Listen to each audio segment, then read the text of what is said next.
அப்படி மலையனூர் அங்காள பரமேஸ்வரி ஆதிசக்தியான தேவி அங்கமது லிங்கம் போண்டு அரவமாலை பொண்டக்காளி நாடி வந்த மக்களுக்கும் தேடி வந்த மக்களுக்கும் வாழ்வுகளை கொடுத்து நல்வாழ்வை புரிந்து ஆபத்து எந்த ஒரு வேலையில அன்னைய குரல் கொடுத்தா ஆனந்தமா வருவா. தீங்கது செய்யாமல் திமிராம பேசாமல் அவளை ஏதளப்பம் செய்யாது இருந்தான்னா அவகிட்ட எல்லா உத்தரவும் நடக்கும்.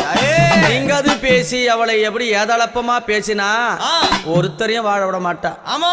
நம்பியவருக்கு தெய்வம் அங்காளி.